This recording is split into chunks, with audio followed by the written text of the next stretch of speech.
Everyone on that plane assumed the tired woman in worn sneakers didn't belong in first class. She carried a battered duffel bag. Her uniform still smelled like coffee and kitchen grease, and she sat with a Belgian Malinois pressed against her leg like she was afraid someone would take him. People stared. Someone actually laughed. A flight attendant arrived within 4 minutes to ask her, politely, then not so politely, to relocate. She didn't argue. She didn't cry. She just picked up her bag, clicked her tongue twice for the dog, and moved to the back. What nobody noticed was the man in the aisle seat across from her, a decorated Navy commander who had gone completely still the moment he saw the dog's collar tag, and the name burned into it that he hadn't heard in 6 years. If this story reaches you wherever you are, please follow along to the very end, hit that like button, and drop a comment telling me what city you're watching from. I want to see how far this story travels. The flight was supposed to be routine. That was what Olivia Hart told herself when she booked it. A red-eye from Galveston to Washington, D.C., the cheapest seat available, which turned out to be in first class because of a last-minute airline points redemption she'd been sitting on for 3 years and finally used because she had to get Titan to his medical evaluation before the end of the month. She hadn't thought about the optics. She never did. She bought the ticket, printed the boarding pass, packed Titan's water bowl and medication in the duffel next to her spare shirt, and got to the gate 40 minutes early the way she always did, out of habit from a life she no longer talked about. Titan was 9 years old, which was old for a Belgian Malinois, and the gray along his muzzle had spread since spring. He walked with a slight hitch in his right rear leg, an old injury that had never fully healed, and when Olivia sat, he lowered himself to the floor beside her with the slow, deliberate care of a dog that had learned to be careful with his body. He put his head on her shoe. She reached down and rubbed the base of his ear, and he exhaled through his nose, a long, tired sound, and closed his eyes. She'd had him for 3 years. Technically, she hadn't adopted him so much as he'd selected her, which was a story she'd told maybe twice and which she still wasn't entirely sure she had the right words for. The gate agent called first-class boarding, and Olivia stood, slung the duffel over one shoulder, and followed the short line down the jetway. The seat was 3A window. She got Titan settled, tucked the duffel under the seat in front of her, and leaned her head against the cold plastic of the window frame. It was 11:40 at night. She'd worked a double shift at Hargrove's Diner that morning, 7 to 7, breakfast and lunch crowd, and before that she'd been up at 5 to give Titan his joint medication and wait for it to settle before walking him. She was tired in the specific, dense way that had become her default state over the past 4 years, a tiredness that sat below the level of sleep and couldn't quite be fixed by it. She didn't notice the couple boarding until the woman spoke. "Excuse me." The voice was the particular kind of polite that isn't actually polite, clipped and high, with the assumption of agreement built in. The woman was maybe 55, in a camel coat, with the kind of highlighted hair that required monthly maintenance. Her husband was behind her, already scrolling his phone. "Is that animal going to be in this cabin?" Olivia looked up. "Yes. He's a certified service animal." Service animal. The woman said it the way someone repeats a phrase they're skeptical of. "For what condition exactly?" "I'm not legally required to answer that." The woman's jaw tightened. She looked at Titan, then at Olivia's uniform. The black polyester slacks and white button-down that was technically her Hargrove's uniform, but that she'd kept on because she hadn't had time to change. Then back at Olivia's face with an expression that completed a full assessment in about 2 seconds. "I see," she said, and sat down in 2A and 2B with her husband. For a few minutes it was quiet. The cabin filled. Olivia closed her eyes. She heard the call button chime. She didn't open her eyes. It wasn't her problem. She was a passenger. A flight attendant passed. Then voices, low and pointed. She caught a phrase, "The dog is shedding," and opened her eyes in time to see the attendant. Young woman, dark blazer, name tag reading Petra, coming toward her with an expression of practiced neutrality.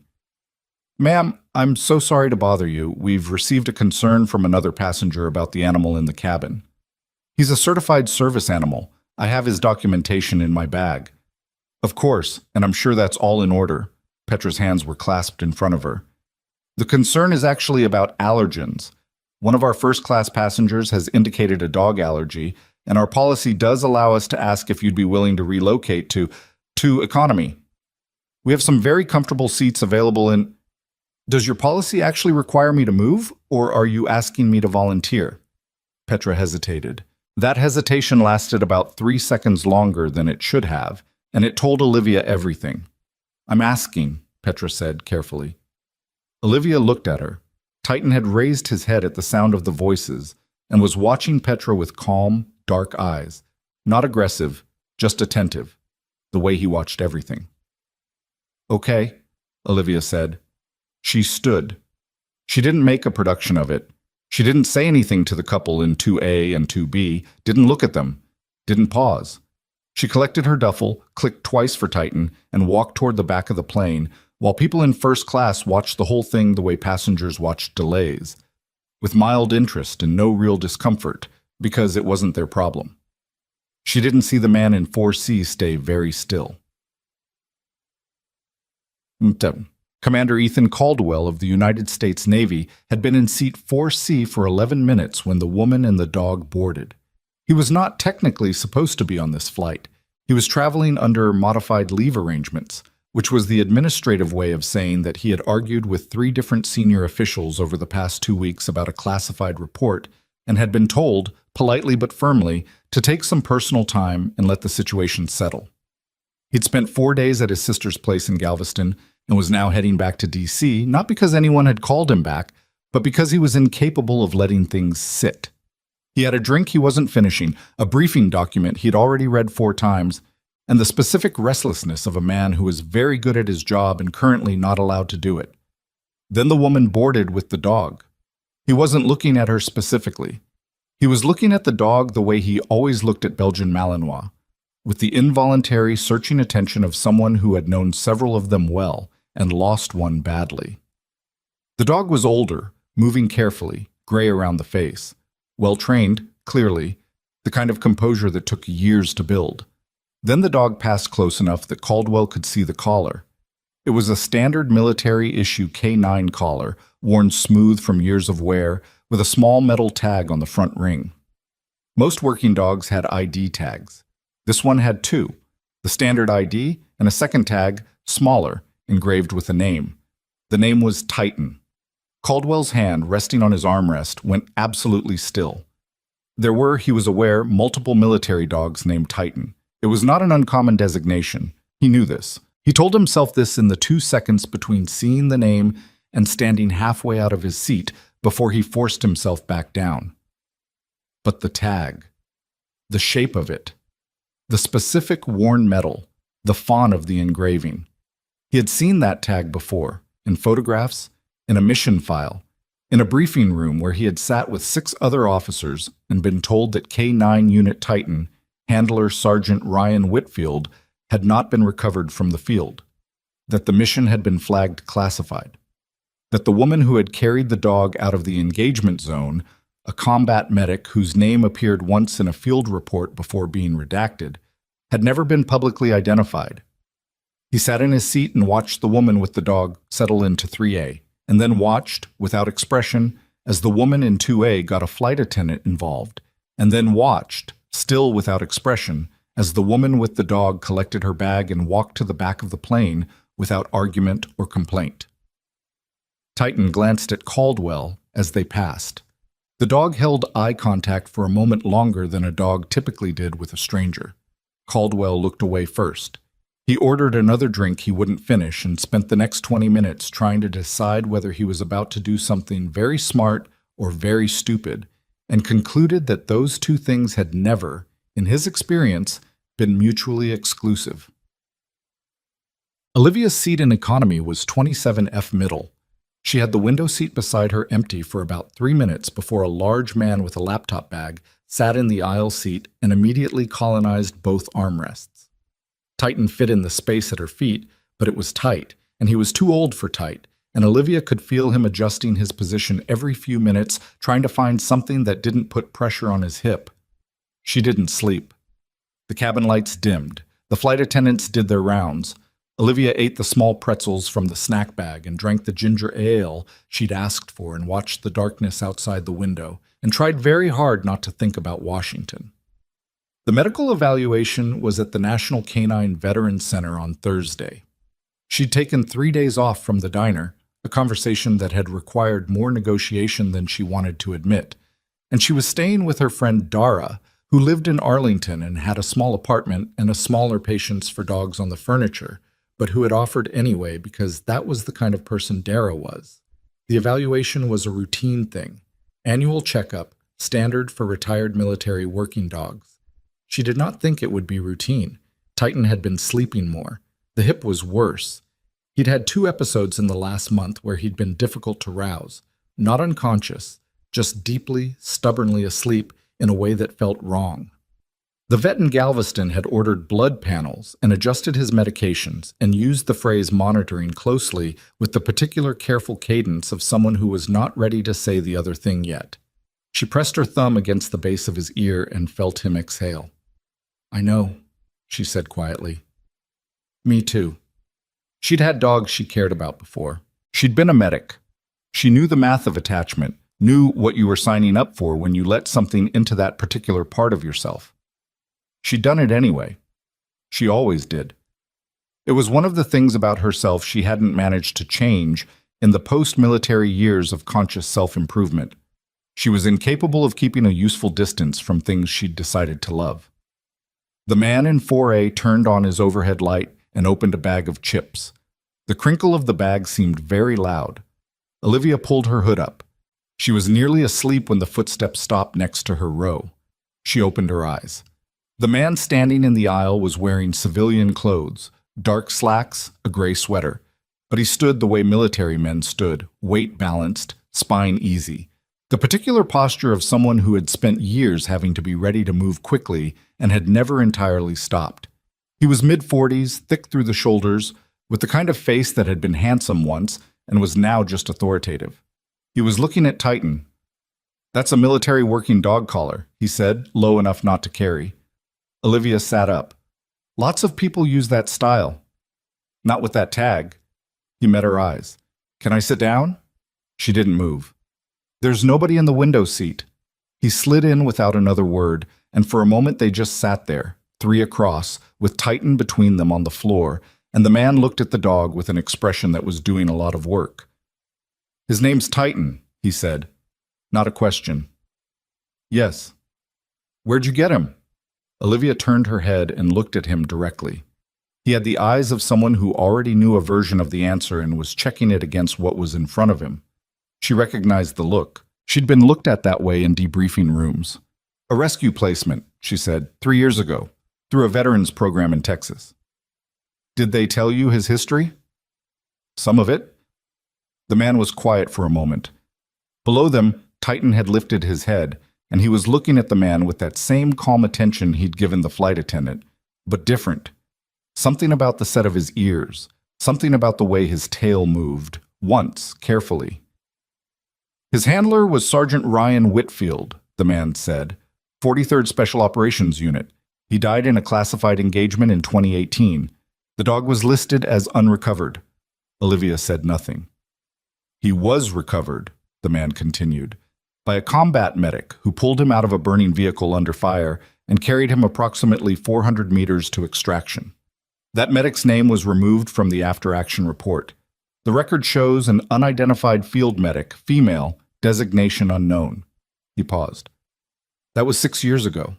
And right now I'm looking at a dog who spent 3 years refusing to bond with anyone after Whitfield died. And here he is, on the floor with his head on your shoe." Olivia looked at Titan. He had indeed put his head back on her shoe. "He picked me," she said. "I didn't go looking for him." "I know. I was the one who arranged the placement." She looked at the man. "Commander Ethan Caldwell," he said. He didn't offer his hand. He seemed to understand she wasn't in a handshaking mood. "I was the operations officer on the mission where Ryan Whitfield died. I've spent the better part of 4 years trying to find the medic in that report." He stopped. "I wasn't expecting to find her being asked to give up her seat in first class." The silence between them was the kind that had weight. "What do you want?" Olivia asked. "Right now?" He looked at the dog, then at her. "I want to know if he's okay. He was moving strangely when you boarded. His hip, old injury. He's got a vet evaluation Thursday." "I know." He looked up. The National Canine Veterans Center arranged it. I called them last week after I found out where he'd been placed. He paused. I didn't know who you were then. Not your name. Just the placement address? Olivia stared at him. You've been tracking him. I've been making sure he had what he needed. His voice was completely level. Ryan Whitfield was my best officer. That dog was everything to him. When I saw the mission file, when I saw what the medic had done, who did that and didn't get credit for it, I made it my problem. Yes. She didn't say anything for a long time. The plane hummed around them, the low, constant white noise of 30,000 feet, and outside the window there was nothing but dark. The man, Caldwell, sat with the stillness of someone who was comfortable waiting, and Olivia had the unsettling sense that he had been building up to this conversation for a long time. I'm a waitress, she said finally. I know what you do now. I also know what you did then. Those aren't the same thing. No, he said. They're not. He looked at her steadily. But one of them is why that dog is still alive.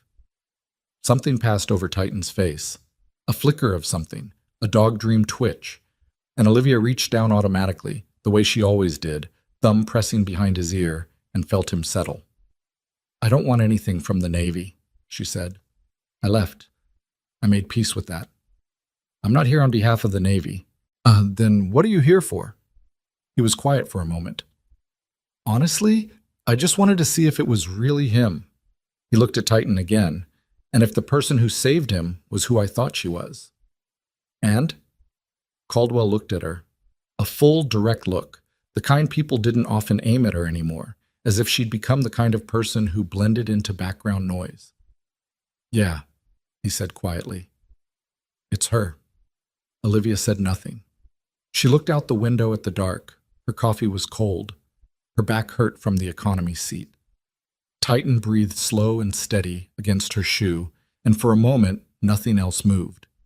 Then Titan's breathing changed. It was subtle. She felt it before she heard it, a slight catch in the rhythm, a hesitation between exhales that was wrong in a way she couldn't immediately explain, but that her body recognized before her brain did. She was already moving, already leaning down, when the second breath came. Labored, wet-edged, audible. Titan. She was on the floor, economy class floor. She didn't think about it.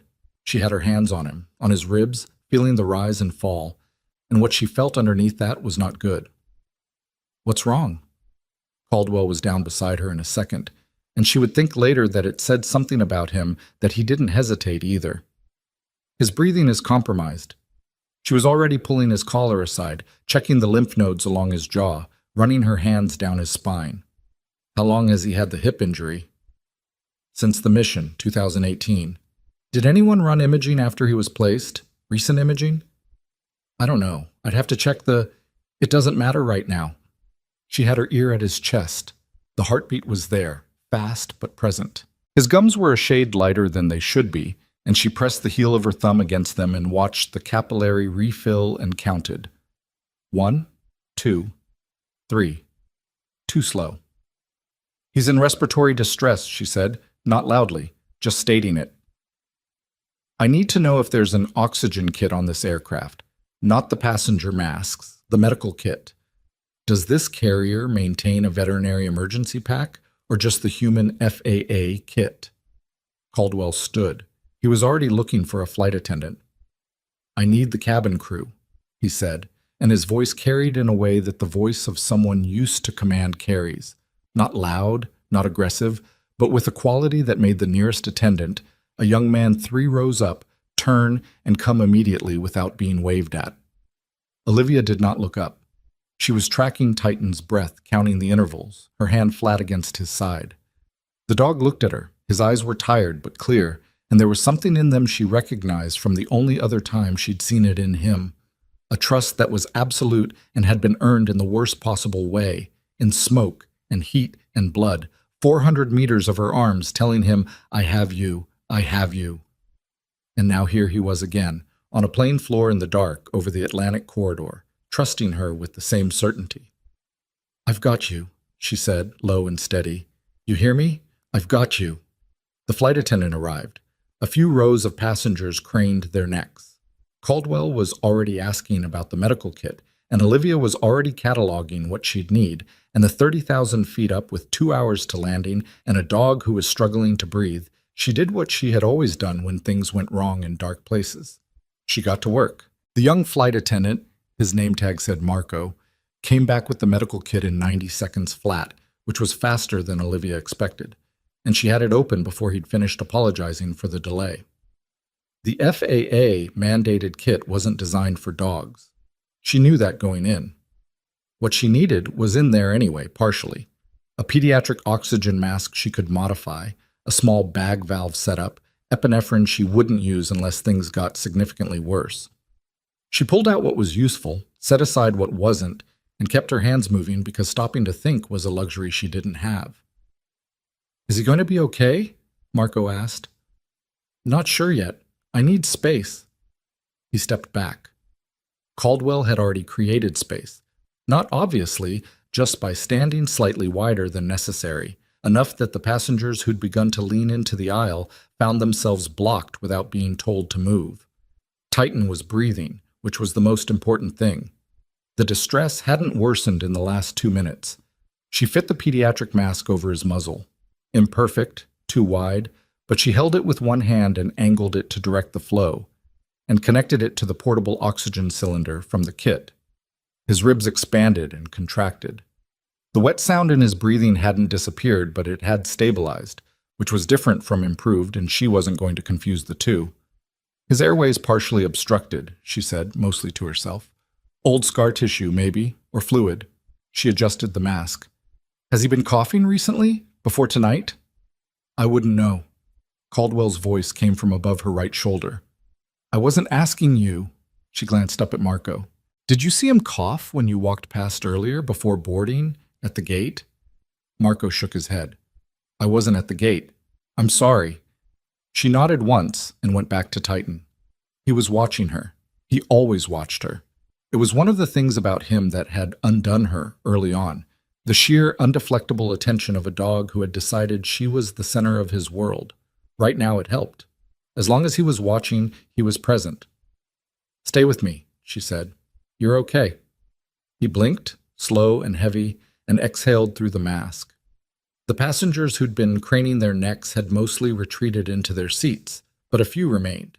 A woman in 25C holding her phone, clearly trying to decide whether to record this. A man across the aisle who'd put his magazine down. A child in the row behind peering over the seat back. Olivia was aware of all of them, the way she was aware of ambient noise in any environment, cataloged, filtered, present, without demanding attention. What demanded attention was Titan's pulse, which she took manually at the femoral and which was still too fast. "He needs imaging," she said, "as soon as we land." "I know someone at the NCVC who will meet us at the gate if I make a call," Caldwell said. "Make it." She heard him move toward the back of the plane, toward the area near the lavatories where cell use wasn't going to annoy anyone. She stayed on the floor with the dog and the kit and the low drone of the engines and let herself do the thing she was good at, which was this: waiting in the middle of a crisis without panicking, monitoring every variable she could track and letting go of the ones she couldn't, and talking to whoever was in front of her in a low, steady voice because it helped both of them. "You picked a terrible time for this," she told Titan. "Middle of the night, 30,000 feet, no actual equipment. Classic." He made a sound against the mask that was almost a sigh. "I know. Me too." Net. Caldwell was back in 4 minutes. "Dr. Renata Osei will have a mobile unit at the arrival gate," he said. "She's the head vet at the NCVC. I served with her husband. She'll come." "Good." Olivia was tracking the capillary refill again. Better. Still not ideal. 90 minutes to landing? 83. Okay. She exhaled slowly. "He's stable. I don't want to move him more than necessary." "What happened to him back in 2018? To the hip?" She looked up at him briefly. "Vehicle impact. Secondary explosion threw him about 12 feet. He landed wrong." She looked back at Titan. His handler tried to get to him before the second detonation, but didn't make it. Caldwell said nothing for a moment. Ryan was a good officer, he said. His voice was level, but it cost him something. I know, I talked to him for about 40 seconds. She paused. He was trying to go back for the dog. I had to physically pull him away from the access point, and then the second one went, and that was... She stopped.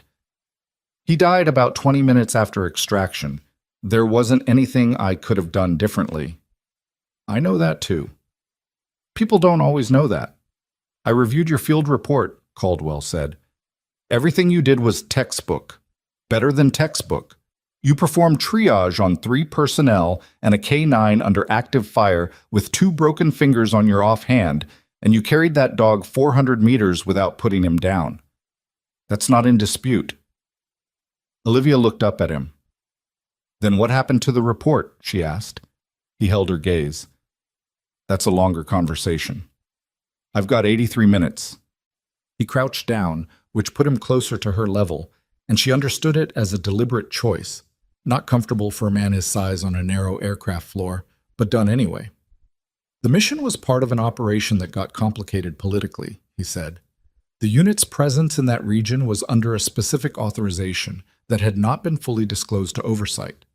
When the after-action came in and it was clear there had been casualties and an asset, Titan, had been involved in a way that would raise questions, the reporting chain decided to simplify. Simplify, she said flatly. Redact.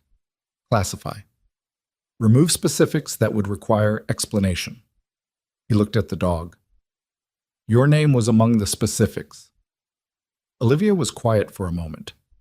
On the floor, Titan's breathing had settled into something more like a rhythm, still not good enough, but consistent. Did you know? She asked. Not when it happened. I was stateside for the initial reporting. By the time I reviewed the full file, 2 years had passed and the record was already set. He paused. I pushed for a correction through proper channels. And I was told the matter was closed and to focus on my current assignment. She nodded slowly, the way she did when she received information that confirmed something she'd already suspected at a cellular level. I left 8 months after that mission, she said. I put in my separation papers and I didn't appeal anything. I just left. I know. I wasn't... She stopped herself. I wasn't bitter about it. I want to be clear about that. I didn't leave because I felt wronged. I left because I couldn't figure out how to keep doing it. The thing that happened with Ryan, with Titan, that was just the end of a long process. She looked at her hands, resting now on Titan's back, rising and falling with him. I needed to stop. I understand that, Caldwell said, but what they did to the record... Something moved across her face quickly. That's different. That's not about me. That's about Ryan. About who was there. About what actually happened. She looked at Caldwell directly. His family doesn't know, does it? What he did at the end? Yes. No, Caldwell said. They were told he died in a training accident. The engagement was classified. The silence that followed that was the kind with edges.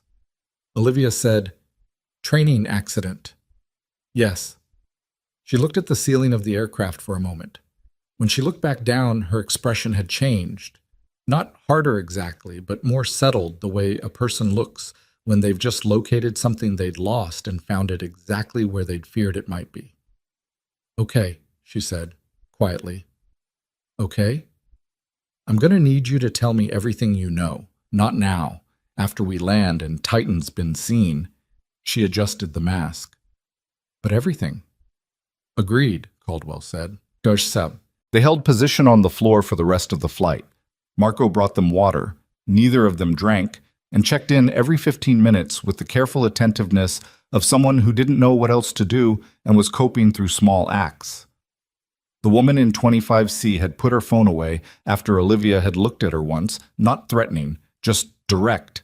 The specific look of a person who has more important things to think about than your documentation of her emergency. The child behind them had fallen asleep. Caldwell stayed. He didn't fill the silence with commentary or reassurance, which she appreciated. He sat against the seat base, legs in the aisle because the space was too tight, and he watched Titan the same way she did. Not hovering, just present, She noticed he had a small scar along his left jawline that disappeared into his collar, the kind of scar you got from something fast and close. She didn't ask. Around what she estimated was the 1-hour mark, he said, "How long have you been waitressing?" 4 years. Do you like it? She considered the question, which was more sincere than she expected. I like that I can leave it at the door, she said. When my shift ends, it ends. I don't carry it home. And before you did? Always. She looked at her hands. You don't stop being a medic, even off duty. Every time I was in public, I was scanning, exits, injuries. Who looks wrong? It's exhausting. She paused. Waitressing is just coffee and the specials and whatever the customer actually meant when they said no onions, but they clearly can't have forgotten they said no onions. Something in Caldwell's expression shifted. It wasn't quite a smile. My sister waitressed through law school, he said. Said the same thing, minus the tactical scanning. Smart woman. She'd agree with you. It was the kind of exchange that didn't mean much and somehow still managed to say something. Olivia let it sit without following it up. She had enough to carry right now. The descent began somewhere around the 40-minute mark. She felt the pressure change in her ears, felt Titan's breathing shift in response. Not worse, just different, his body responding to the altitude drop. She increased the oxygen flow slightly and kept her hand on his ribs and talked him through it the way she talked patients through procedures. Not asking if they were okay, which was a useless question, but just giving them something to track. A voice to follow, a current in the dark. Almost there, she told him. 40 minutes, maybe 35.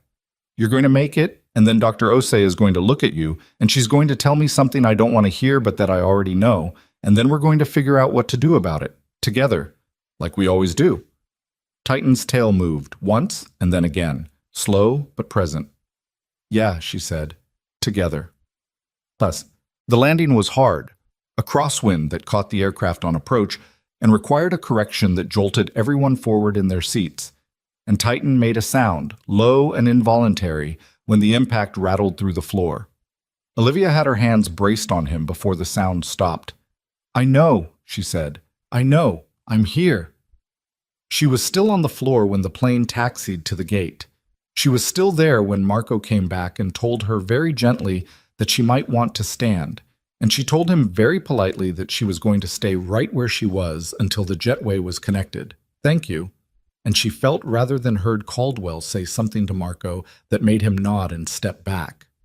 When they finally opened the forward door, she heard Caldwell on his phone giving someone a description of Titan's symptoms in the precise abbreviated language of someone who knew how to convey medical information quickly without emotion. She was already getting Titan to his feet, carefully, slowly, one hand under his chest and one along his flank, when the forward door opened and the first passengers began to file off. The couple from 2A and 2B passed her row. The woman glanced down. Her eyes went from the oxygen kit to Titan to Olivia on the floor, and something moved through her expression that Olivia couldn't categorize and didn't particularly want to. I hope he's okay, the woman said. Olivia looked up at her. He will be, she said. Nothing else. The woman and her husband moved on. Olivia looked back at Titan. Okay, she told him. Let's go. Getting him down the jetway was slow. His legs were cooperative but unsteady, and she kept her hand on his collar and moved at his pace, which was somewhere between deliberate and painful to watch. Caldwell walked on his other side, not touching the dog but close enough to catch him if something went wrong. They made an odd group moving through the jetway.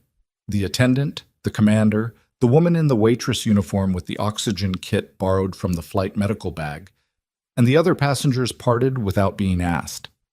Dr. Renata Osei was at the gate. She was a compact Ghanaian woman in her mid-50s, wearing street clothes and a medical bag over one shoulder, and she was already crouching to meet Titan before Olivia had finished descending the jetway steps. She ran her hands over him with the specific, purposeful touch of someone who'd been doing this for 30 years, checked his gums, checked his eyes, pressed lightly along his rib cage, and looked up at Olivia with a question in her face. Respiratory distress, onset sudden, in flight, Olivia said. Stabilized with supplemental oxygen approximately 80 minutes ago. Capillary refill was at 3 plus when I first assessed, down to 2 by the time we landed. Heart rate elevated throughout. His last blood panels were 3 weeks ago, and I've got copies on my phone. Osei held her hand out for the phone. Olivia unlocked it and handed it over without comment, watched her scroll through the lab results, watched her face. When did this hip injury first present? Osei asked, still reading. 2018, combat. Osei looked up then, at Olivia, not at Caldwell. Something passed through her face quickly. You're the medic. Olivia blinked. Caldwell told you? Ethan told me enough. Osei stood, handing the phone back. We're going to need imaging tonight. I have a mobile unit in the van. She was already in motion, bag in hand. What I saw in the bloods is consistent with early-stage cardiac involvement secondary to the chest injury. He's been compensating for years. The hip presentation is a distraction. The real problem is in here. She laid 2 fingers briefly on Titan's chest. But he's stable and he's tough, and I've seen worse come through. Is he going to be okay? Caldwell asked. Osei gave him the look of a woman who had been answering that question for 3 decades and had never found a fully honest way to make it land softly. He's going to get the best possible care. That's what I can promise you right now. They followed her through the terminal toward the ground transport exit. It was past 1 in the morning and the terminal was half populated. Cleaning crews, overnight travelers, a group of men in matching sports team jackets asleep across 3 rows of seats. Their footsteps echoed. Olivia kept her hand on Titan's collar. She was aware distantly of how she must look. Uniform wrinkled, knees marked from the aircraft floor, hair loose from the ponytail she'd started the night with, carrying borrowed medical equipment and trailing a Navy commander through an airport at 1 a.m. She was aware of it the way you're aware of weather, noted, filed, irrelevant to anything that mattered. What mattered was the dog at her side, breathing. What mattered was the information sitting in her chest like a stone she'd been carrying since a debriefing room 8 months after an engagement she'd never been allowed to name out loud. That the mission was classified, that the record had been altered, that the family of Ryan Whitfield had been told their son died in a training accident, and that nobody had thought that required correction. What had changed in the last 3 hours was that someone else now knew what she knew, and that someone had rank, and that for the first time in 4 years, Olivia Hart was not the only person in the room who had a reason to care about what the record actually said. She wasn't sure yet what to do with that. They reached the exit. The automatic doors slid open into the warm Washington night, exhaust and damp pavement, and Osei's white medical van was parked at the curb with its side door open and the portable imaging unit glowing inside. 2 techs were already waiting. Titan stepped up into the van with help and settled onto the padded surface with a sound that was neither good nor bad, but just tired. Osei began her assessment. The techs moved with practiced efficiency. Caldwell stood at the van's side door with his arms loosely crossed, watching, and after a moment he said quietly to Olivia beside him, I need to make another call in the morning. To who? Admiral Marcus Voss. He paused. He was the commanding officer for the operation in 2018. He's the one who signed the classification order. Olivia looked at him. And what are you going to tell him? Caldwell turned his head and looked at her directly. And there was something in his face now that was different from the measured, contained expression he'd been running since the moment he crouched down beside her on the aircraft floor. Something older and more settled, the look of a man who had made a decision that had been a long time coming. I'm going to tell him I found the medic, he said, and that she's not going to stay hidden anymore. Inside the van, one of the techs called for Osei, and the tone of it was not the routine tone. Osei moved quickly to the imaging screen, studied it for a moment, and said something under her breath that Olivia couldn't hear. Then she turned. Ms. Hart, she said, I need you to come look at this. Olivia climbed into the van. The imaging screen showed Titan's chest cavity in clean gray-white cross-section, and she had enough medical training to read what she was looking at before Osei said a word. And what she saw made her stomach drop in a way she hadn't expected, because she'd been braced for bad news, and somehow this was still worse than she'd braced for. That's not from 2018, she said. No, Osei said quietly. That's recent. Within the last few months, I'd estimate. And it's why he nearly stopped breathing on that plane. She pointed to the lower right quadrant of the scan. This fragment. It's been migrating. Olivia stared at the screen. All those nights she'd heard him adjust his position in the dark. All the days she'd chalked up to the hip. All the careful morning routines and the extra medication and the vet appointments and the monitoring closely. And underneath all of it, something she hadn't been able to see.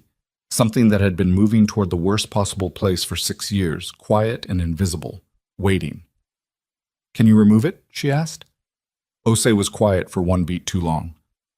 "That," she said, "is a conversation we need to have with the full surgical team, tonight." Olivia looked at Titan.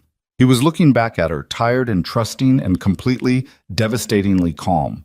And she had the specific feeling she'd had once before, on a stretch of burning ground in a region that had no name on any map she was allowed to carry. That she was the only thing standing between him and whatever came next. And that the only thing she could do was exactly what she'd always done. She put her hand on his side. "Okay," she told him. "Okay?" Outside the van, she heard Caldwell on his phone. "Marcus," he said, "it's Ethan. I need you to listen to me very carefully." The call lasted 6 minutes. Olivia could hear none of it clearly. She was inside the van, watching Osei's tech set up the portable ultrasound to complement the imaging, and Caldwell's voice came in fragments through the open side door, low and controlled, the tone of someone being very deliberate with every word. She heard classified record once. She heard 6 years twice. She didn't hear what came back through the phone, but she could read the quality of Caldwell's silence when he listened, and it was the silence of a man hearing something he'd expected and was still angry about. Osei was running the ultrasound paddle along Titan's sternum with her left hand and writing on a notepad with her right, left-handed notes, abbreviated in a system that was clearly personal and not taught in any school. One of the techs, a young woman who hadn't introduced herself, was managing the imaging display and adjusting contrast settings without being asked. The other tech, older, male, was prepping a tray that Olivia recognized as a pre-surgical layout and doing it with the efficiency of someone who'd been told not to wait for the conversation to finish before getting ready. Olivia looked at the tray. "You're already preparing for surgery," she said. Osei didn't look up. "I'm preparing options." "The fragment is that close to the pericardium?" "Close enough that if it shifts another 4 to 6 millimeters in the current direction, we're talking about a different outcome entirely." Osei set the paddle down and turned to face her fully. The respiratory episode on the plane was likely a precursor event. The fragment moved. Probably when the aircraft hit turbulence or during the hard landing. The body compensated, this time. She held Olivia's gaze. "I can't promise it compensates a second time without intervention. What are the risks of the surgery?" "For a 9-year-old Malinois with a compromised cardiac history?" Osei tilted her head slightly, the gesture of someone who was about to give an honest answer rather than a comfortable one. "Real. Anesthesia risk is elevated. The fragment's position requires accessing the pericardial space, which is not a simple procedure. If he's strong enough to tolerate it, the prognosis post-removal is significantly better than leaving it. If he's not..." She stopped. "I need 2 hours to run a full panel and assess his cardiac function before I can tell you where we are." 2 hours. At minimum. Olivia looked at Titan. He was lying still under the ultrasound, patient as he always was with medical handling. Battlefield-trained patience. The specific learned stillness of a dog who had been through worse than this and emerged. His eyes were tracking Olivia across the van, steady and dark. "Do what you need to do," Olivia said. She climbed out of the van. Caldwell was standing 3 feet from the bumper, phone at his side, looking at the middle distance with the expression of someone reordering a set of facts they'd been living with for a long time. "What did he say?" she asked. "He said he was surprised to hear from me at this hour." A pause. "Then he said he wasn't sure what I was referring to. He denied it. He redirected, which is not the same thing but achieves the same result over the phone." Caldwell looked at her. "He'll be in Washington tomorrow. He had a meeting already scheduled at the Pentagon. I told him I needed 20 minutes of his time. And he agreed? He didn't have a clean way to say no without it becoming a thing." Something in Caldwell's jaw tightened briefly. "Marcus Voss has been very good, for 28 years, at not having things become a thing." Olivia crossed her arms. The night air was warm and damp, the way DC got in summer, and the airport access road behind them was quiet except for the occasional ground vehicle and the distant percussion of a plane on final approach. She was tired in a way that had passed through exhaustion and come out the other side into something flatter and more functional. "Tell me about the operation," she said. "The full version." Caldwell looked at her for a moment. Then he said, "Are you sure you want to do this tonight?" "I've been waiting 6 years. Tonight is fine." He nodded once. He didn't sit. Neither of them did. They stood beside the van while Osei worked inside it, and he told her. The operation had been designated Hollow Pine, a joint special operations task with a 6-person ground element and 2 K-9 units, inserted into a region of active conflict to locate and extract a signals intelligence asset who had gone dark. The mission had a classified authorization level that required specific congressional oversight notifications, which had been, in the language of the report, deferred pending operational security review, which was the administrative phrase for not done. Ryan Whitfield had been the K-9 handler for the element. He and Titan had been together for 3 years at that point, one of the longest handler-dog partnerships in the unit's recent history, which meant they moved like one thing rather than two, which meant Whitfield trusted the dog's read on an environment the way he trusted his own instincts, maybe more. The asset extraction had gone wrong in the second hour. The signal's intelligence turned out to be a different kind of signal, a draw, a provocation, something designed to identify who was looking. The element was engaged from 3 sides, 2 personnel down in the first exchange. Whitfield was hit in the lower back and went to ground, but he was mobile. He was still directing Titan through hand signals, and for approximately 11 minutes he held the eastern approach with the dog working ahead of him, clearing positions, until the secondary device detonated. Titan had been within 6 feet of the vehicle when it went. The blast threw him. Whitfield tried to reach him. The third detonation occurred before Whitfield reached the dog's position, and Whitfield did not survive the third. Olivia, who had been with the rear security element, came forward when the primary medic went down in the first exchange. She triaged in sequence, most critical first, stable last, and got 3 personnel to the extraction point before going back for Titan, who was alive but not moving, and she had carried him the remaining distance to the extraction helicopter with one hand because the other had 2 broken fingers from a fall in the debris field, and she needed the damaged hand free to maintain pressure on the neck wound of the man she was also somehow half carrying. She knew all of this. She'd lived it. What she hadn't known, what Caldwell was telling her now, was what happened after. The after-action report had been written by a senior officer who had not been present at the engagement. The narrative was constructed from survivor accounts and, critically, from the operational authorization documents that the command chain needed to protect. The unauthorized oversight deferral created a liability exposure that someone in the reporting chain had decided to manage by simplifying the record. The engagement was reclassified as a training accident. The K-9 was listed as unrecovered, and the personnel who could have complicated the narrative, the combat medic who had been present for the full sequence and whose name appeared once in a field account, was removed from the official record by the simple mechanism of not being named at all. Ryan Whitfield's family received a folded flag and a story about a training accident and a missing dog. When Caldwell finished, the silence between them was thick. "Who signed the reclassification?" Olivia asked. Her voice was even. Admiral Marcus Voss countersigned. The primary order came from above him, but his signature is on the document. And he knew it was false. Caldwell looked at her. He knew the training accident narrative was a cover. Whether he understood the full extent of what was being removed from the record, he stopped. "I don't know. I've spent 2 years trying to figure out how much Marcus knew versus how much he chose not to look at. Is there a difference?" He was quiet for a moment. "Legally, yes. Morally?" He shook his head. "Not much." Inside the van, Osei began running the cardiac panel at 2:17 in the morning. Olivia sat on a folding chair outside the van's open door, watching without being in the way, and Caldwell brought 2 coffees from somewhere, an airport vending machine from the look of the cups, and she took hers without thanking him, which he didn't seem to require. Her phone showed 3 texts from Dara. "Landed yet? Then, okay, I'm going to assume you're not dead and go to sleep." She sent back a quick message. At hospital, Titan emergency, I'm fine. And put the phone away. She thought about Ryan Whitfield's family. She didn't know them. She'd never met them.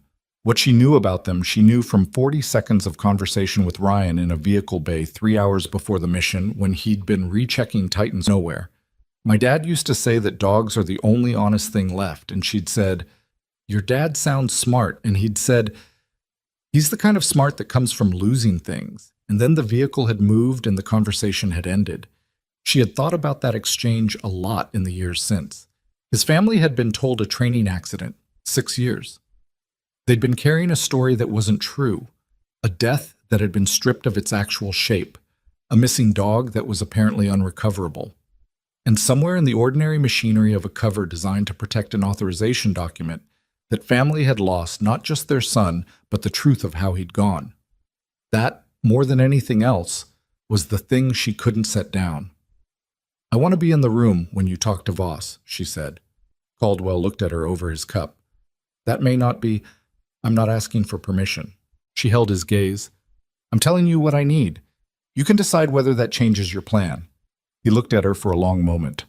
"All right," he said. "Tek." Osei came out of the van at 4:30.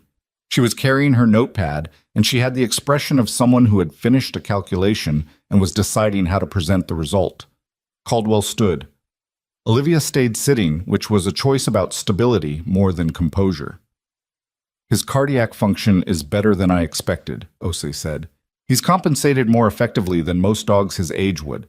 The fragment is the primary concern and it has to come out. That hasn't changed. But his body is in better condition for surgery than the initial scan suggested." She paused.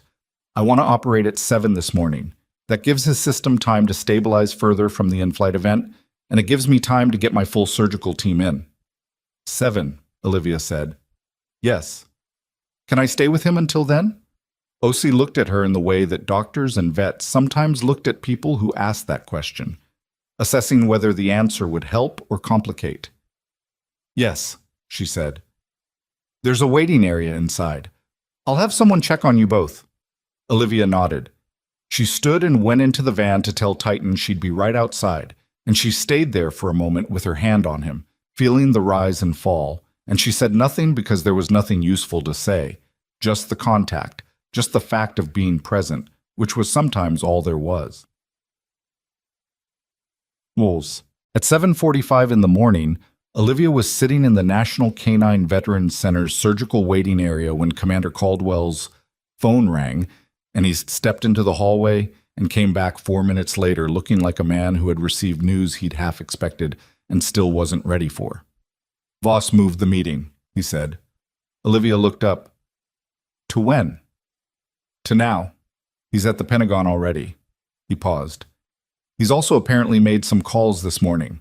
My access to the classified filing system was flagged at 6 a.m. His jaw was tight. "He knows I pulled the Hollow Pine file." "He's closing the window," she said. "He's trying to." Caldwell sat down across from her. "I need to go, now before he has time to build a wall around this. Titan's in surgery." "I know." He held her gaze.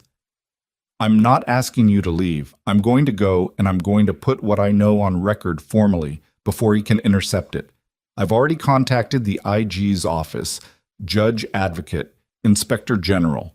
The filing goes in the moment I get there, regardless of what Voss says in that room." He leaned forward slightly.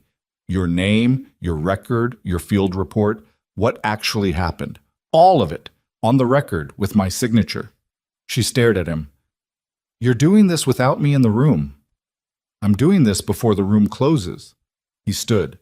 "I need you here. Titan needs you here. And honestly," he stopped, "the meeting with Voss will go better if you're not there yet. Let the filing land first. Let him see it before he sees you." A pause. "Because when he does see you, I want it to already be too late for him to do anything about what's on that record." She wanted to argue. She sat with the impulse for a moment and then let it go, because he wasn't wrong. "Go," she said. He went. Titan was in surgery for 3 hours and 40 minutes.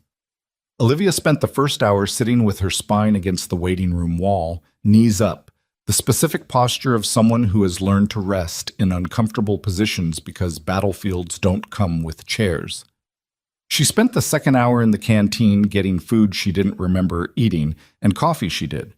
She spent the third hour standing outside near the entrance because the waiting room had begun to feel like a room she was trapped in rather than a room she'd chosen, and the distinction mattered. Her phone rang at 10:12. It was a number she didn't recognize. She answered. Miss Hart.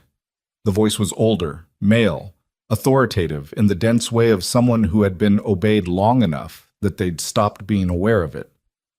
My name is Marcus Voss. She said nothing. I'm assuming that's not a surprise, Voss said. Not particularly. Commander Caldwell has submitted a filing with the Inspector General's office. A pause. I won't pretend I'm not aware of what he's done. I also won't pretend this conversation isn't happening for specific reasons. His tone was even, not aggressive, the tone of a man who is used to managing situations through calm application of authority. I'd like to meet with you, today. You called to ask me to come talk to you.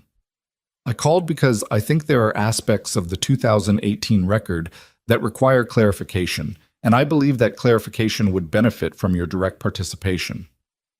I'm not available today, Olivia said. My dog is in surgery. A brief pause. I'm sorry to hear that. Are you? Ms. Hart. Something shifted in his voice, not softened exactly, but recalibrated. I understand you have grievances about what happened to your record. I also want you to understand that the decisions made in 2018 were made in a specific context, under specific pressures, and that the people who made them made a choice, she said, to protect a document, and told a family their son died in a training accident. She let that sit. We can have whatever meeting you want, Admiral, but I want you to understand something before we do. Her voice was completely level. I kept quiet for 6 years because I didn't want to fight anyone. I left. I built a different life. I wasn't looking for this. A beat. But I'm not leaving it alone anymore, and neither is Commander Caldwell. And the filing that went into the IG's office this morning has my name on it, whether you meet with me or not. The silence on the other end lasted approximately 4 seconds, which was long for a man who seemed like the kind of person who responded quickly. I'll expect to hear from you, he said. You will, she said, and ended the call. She stood outside in the late morning heat for another moment, phone in her hand, and breathed. Then her phone rang again. This time it was Osei's number. Her chest tightened before she answered. Yes. He's out of surgery, Osei said. The fragment is removed. He's in recovery. Olivia exhaled, a long, ragged sound that she didn't entirely plan. And? He did well, better than my cautious estimate and close to my optimistic one. Osei's voice was careful but warm. The next 24 hours matter, but we got it out cleanly. His heart rhythm stabilized the moment we addressed the irritation, and he's breathing without assistance. Can I see him? I'll come get you in 10 minutes. The 10 minutes passed in a blur. Osei appeared, led her through a corridor and a set of double doors, and into a recovery room that smelled of antiseptic and something warmer underneath it. And Titan was there on a padded surface with monitoring leads on his chest and an IV line in his foreleg and his eyes half open, the specific dreamy, unfocused look of an animal coming up from anesthesia. He heard her before he saw her. His tail moved first, slow, effortful, completely unambiguous. Hi, she said. Her voice came out rougher than she meant it to. She sat beside him and put her hand on his side, careful of the leads, and felt him exhale. That same long nose exhale, the one he'd been doing since the first week. The sound she'd learned to read as, I'm okay. I've got you in my sights. We're fine here. And she bent forward until her forehead was resting against the side of his neck and stayed there. She didn't say anything. There wasn't anything to say that wasn't already in the contact. Behind her, Osei stepped quietly out of the room. Olivia stayed like that for a long time, her forehead against his neck, listening to him breathe, and let the last 6 years do whatever they needed to do in the privacy of that room, with nobody watching, before she was going to have to go back out and face the rest of it. She was still there when her phone buzzed. A text from Caldwell. Filing is in, all of it. Your name, your record, the field account, Ryan's family. Voss has seen it. His legal team contacted the IG office 30 minutes ago. They're moving to suppress. She read it twice. Then a second message sent 40 seconds later. There's something else. When the IG's office opened the Hollow Pine file to receive my supplementary submission, they found something already in it. A sealed addendum filed in 2019. I've only seen the header. The name on the addendum is Ryan Whitfield. And the filing officer is someone I didn't expect. Olivia stared at the screen. The recovery room was quiet except for the monitors and Titan's breathing and the distant sounds of a facility beginning its morning and somewhere outside the world doing what it always did, continuing, indifferent, full of things that had been happening without anyone's permission. She typed back. Who filed it? The 3 dots appeared, stayed, disappeared, appeared again. Then, Sergeant Ryan Whitfield's commanding officer, a lieutenant colonel who retired in 2020 and has been off the grid since. A pause. His name is Donald Price, and according to the IG's intake record, he's been in Washington since yesterday. She read Caldwell's last message 3 times, not because she didn't understand it, because her brain was doing the thing it did under certain conditions. The same thing it had done in the field when information arrived that changed the shape of everything she thought she knew, which was to slow down and check every angle before committing to a direction. It was not a calm response. It felt calm from the outside, but on the inside it was a controlled form of urgency, a narrowing of focus down to the single most important question. She typed, "Where is Price now?" The 3 dots again. Then, unknown. IG's office won't release contact information. I'm working on it. She put the phone down and looked at Titan. He was still half under, breathing slow, the monitors showing a rhythm that was steadier than anything she'd seen from him in months without knowing why it hadn't been steady. His tail had stopped moving, but his eyes were tracking her again, lazy and unfocused. The specific gaze of a dog who couldn't quite lift his head, but wanted her to know he was aware she was there. She thought about a man named Donald Price, who had filed a sealed addendum in 2019, a year after the mission, and had been off the grid since, and who was apparently in Washington right now. She thought about what a sealed addendum required. It required a sworn statement. It required a filing officer's identification and signature. It required the filer to appear in person or submit through verified legal representation, which meant Price had either come in himself or had an attorney who knew where he was. It also required a reason. You didn't seal an addendum to a classified file without a specific purpose. You sealed it because you were documenting something you couldn't say openly yet, something you were putting on record against the possibility of a future moment when saying it openly became necessary, or possible, or simply unavoidable. Ryan Whitfield's commanding officer had filed a sealed record a year after Ryan died in a mission that was officially classified as a training accident. She picked the phone back up. Can the IG's office tell you what category the addendum was filed under? Caldwell came back in under a minute. Already asked. Category 7. That's whistleblower protection. She stared at the word. Whistleblower. Donald Price had known. He had known what happened, had known what the record said, and had spent a year after the mission deciding what to do about it, and what he'd done was file a protected statement under a category designed to preserve testimony against the possibility of institutional suppression, which meant he'd also known that suppression was likely, which meant he understood what he was dealing with well enough to protect himself before saying a word, and then he'd gone off the grid for 5 years. Okay, she said aloud, to Titan, to the room, to herself. Okay. She kissed the top of Titan's head, briefly, without ceremony, and stood up. She found a nurse's aide in the hallway and asked to use the facility's telephone directory. She had the name of Price's last known military assignment from the IG header Caldwell had forwarded, and from that she found the name of his retirement processing officer, and from that she found the Veterans Services Coordinator who handled his pension filings, and it took her 40 minutes of phone calls from a hallway chair, but at the end of it she had a name, Eleanor Brask, a legal aid attorney in Arlington who had filed Price's addendum as his representative. She called the number. A woman answered on the 3rd ring, professional, and cautious. Brask Legal. My name is Olivia Hart, Olivia said. I was the combat medic present at the Hollow Pine engagement in 2018. I believe your client Donald Price filed a sealed statement in 2019 related to that operation. I'd like to speak with him. The pause that followed was approximately 6 seconds long. Ms. Hart, Eleanor Brask said carefully, I need to ask how you obtained this number. Institutional directory and a lot of patience. Olivia kept her voice even. I understand if he doesn't want contact, but I need him to know that Commander Ethan Caldwell filed a supplementary disclosure with the IG's office this morning. The Hollow Pine record is being reviewed. What Price filed in 2019 may become relevant in the next 24 hours, and he should know that before it does. Another pause, shorter this time.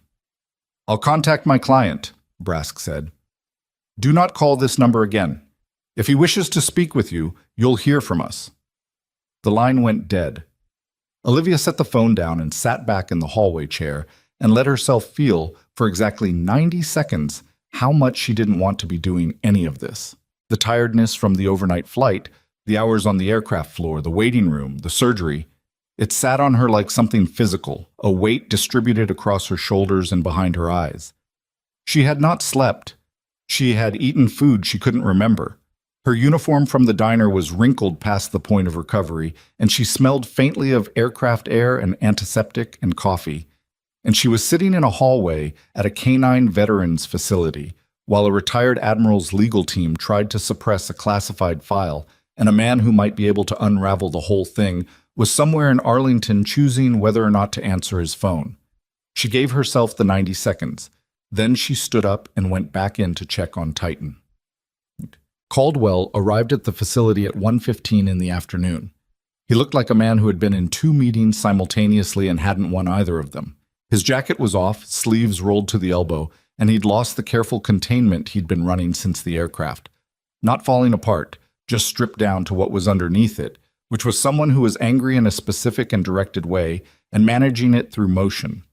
He found Olivia in the recovery room, and she told him about Brask before he'd finished sitting down. Price had representation, he said. Good representation. She filed under Category 7. He was quiet, processing. He knew enough to protect himself. He knew exactly what he was dealing with. She looked at him. What happened in the meeting? Voss was... He stopped, recalibrated. Voss was exactly what I expected. Calm, cooperative in surface presentation, and working 3 angles at once below the surface. His legal team's motion to suppress is based on an argument that my supplementary filing constitutes an unauthorized disclosure of classified materials, which would technically redirect the IG's review toward my conduct rather than the original record. Can that work? It can delay things significantly. Whether it works long-term depends on whether the IG's office decides to push back or take the path of least resistance. He leaned his elbows on his knees. Voss has been in this building for 30 years. He has relationships. That's not paranoia, it's arithmetic. So we need Price. We need Price, he confirmed. Olivia's phone buzzed. She looked down at the screen. Unknown number. She answered. Miss Hart. The voice was older, male, with the specific flatness of someone who had spent a long time keeping their register neutral. My name is Donald Price. She exhaled through her nose, slow and controlled. Mr. Price. I've spoken with Eleanor. She told me about Caldwell's filing. A pause. I've been waiting for something to break the surface on this for 4 years. I won't pretend I'm not relieved. Another pause. I also won't pretend I'm not scared because I am, and I think you should know that before we go any further. I understand that, she said. I was Ryan Whitfield's commanding officer, Price said. I was stateside when the mission went. I received the after-action summary 48 hours later, and it didn't match the survivor accounts I'd been getting informally. I pushed for clarification and was told the record was finalized and classified, and that pursuing it further would constitute an interference with an ongoing review. His voice was level, but something ran under it. I knew what that meant. I'd seen it used before. I filed the addendum because I needed something on the record before they could close every door, and then I needed to disappear long enough for the climate to change." "What's in the addendum?" Caldwell said. He'd moved to stand closer when he realized who was on the phone, and Olivia had tilted it enough that he could hear. "Commander Caldwell," Price said, acknowledging him without surprise. "The addendum contains two things. The first is my sworn account of the discrepancy between the official record and the survivor accounts I received, including specific testimony from two personnel who are not named in the official record." A pause. "The second is a copy of the original oversight notification that was never submitted to Congress, the one that was supposed to accompany the mission authorization but was marked deferred and then never filed." The silence in the recovery room was absolute, except for the monitors. "You have a copy of the unfiled notification," Caldwell said. "I made 3 copies in 2019. One went into the addendum. One is with Eleanor. One is in a location I won't name over the phone." Price's voice was steady but effortful.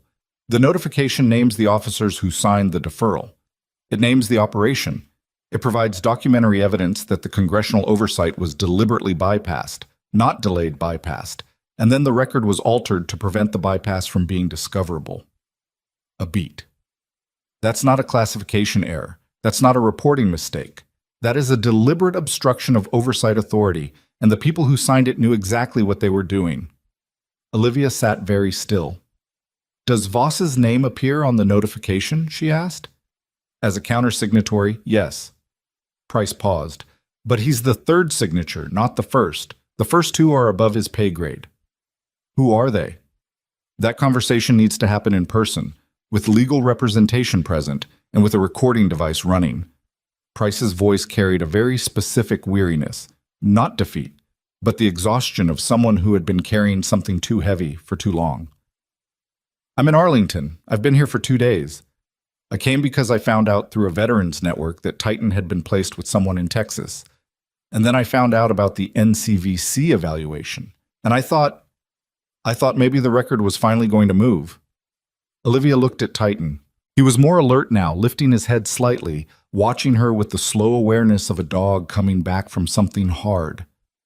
"Come here," she said to Price. "Today." "You're at the NCVC?" "Yes." "I'll be there in an hour," he said. Donald Price was 61 years old, medium height, with the kind of face that had experienced too much weather and too many fluorescent debriefing rooms in approximately equal measure. He walked with a slight forward lean, not quite a stoop, more the posture of a man permanently ready to hear something he wasn't going to like. He was wearing civilian clothes that looked like he'd selected them carefully to look like he hadn't. Khakis, a plain blue shirt, decent shoes. He carried a messenger bag that he held close to his body. He shook Caldwell's hand. He looked at Olivia for a moment before offering his.